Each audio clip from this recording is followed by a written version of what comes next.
ሰላም ጤና ይስጥልን ውድ ግብር ከፋዮቻችን እንዲሁም የዩቲዩብ ገጻችን ቤተሰቦች ይህ በገቢዎች ሚኒስቴር ሰሜን ምዕራብ አዲስ አበባ አነስተኛ ግብር ከፋዮች ቅርንጫፍ ጽህፈት ቤት እየተዘጋጀ የሚቀርብላችሁ ታክስና ታክስ ነክ ጉዳዮችን እንዲሁም ደግሞ ከግብር ከፋዮቻችን በሚቀርቡ ጥያቄዎች ላይ ማብራሪያ የሚሰጥበት የዩቲዩብ ገጻችን ነው። ገጻችንን ሰብስክራይብ በማድረግ ቤተሰብ እንድትሆኑ እየጋበዝኩኝ አዘጋጅቼ የማቀርብላችሁ ምስራቅ አበበ የታክስ ከፋዮች ትምህርት ዋና መሪ ባለሙያ ሲሆን የዛሬው ርዕሳችን በገቢ ግብር አዋጅ ማሻሻያ 1395 2017 መሰረት ግብር የሚከፈልበትን ጊዜ በተመለከተ ይሆናል ማለት ነው።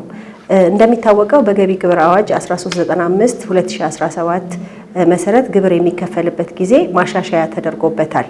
ከዚህ ቀደም በአመት አንድ ጊዜ ይከፈል የነበረው የገቢ ግብር በአሁን ሰዓት በአዲሱ መመሪያ መሰረት በአራት የመክፈያ ጊዜያቶች ተከፋፍሎ የሚከፈል ይሆናል ማለት ነው።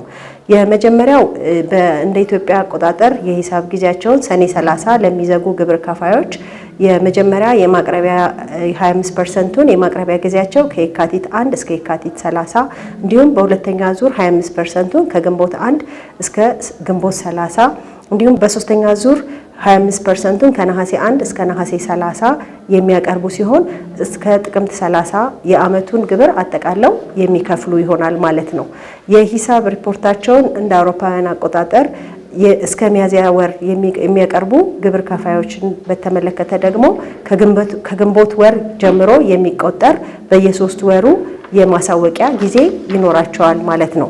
የመጀመሪያው የ25%ን የሚያቀርቡበት ጊዜ በኦገስት ወር እንዲሁም የሁለተኛውን ዙር 25% በኖቬምበር ወር የሶስተኛውን ዙር 25% ደግሞ በፌብሩዋሪ የሚያቀርቡ ይሆንና እስከ አፕሪል ወር የአመቱን ግብር አጠቃለው የሚያቀርቡ ይሆናል ማለት ነው።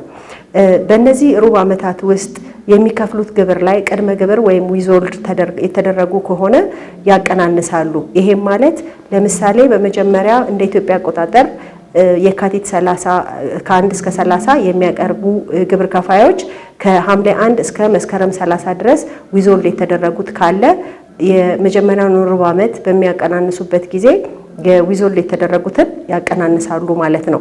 ልክ ይህንኑ ቅደም ተከትሎ በየሶስት ወሩ የሚያቀርቡትን ዊዞልድ የተደረጉትን እያቀናነሱ የሚያሳውቁ ይሆናል ማለት ነው።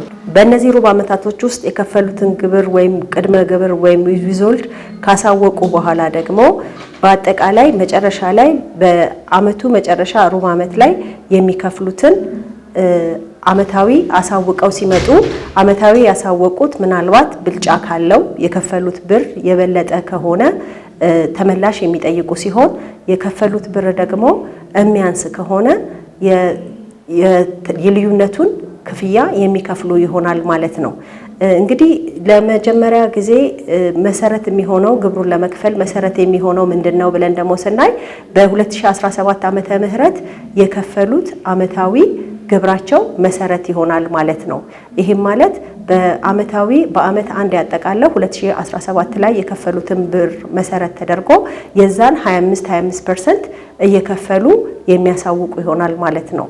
ለዛሬ አዘጋጅቼ ያቀረብኩላችሁ ይሄንን ይመስላል። በቀጣይ በሌላ ርዕስ እስክንገናኝ ድረስ ሰላም ቆዩ።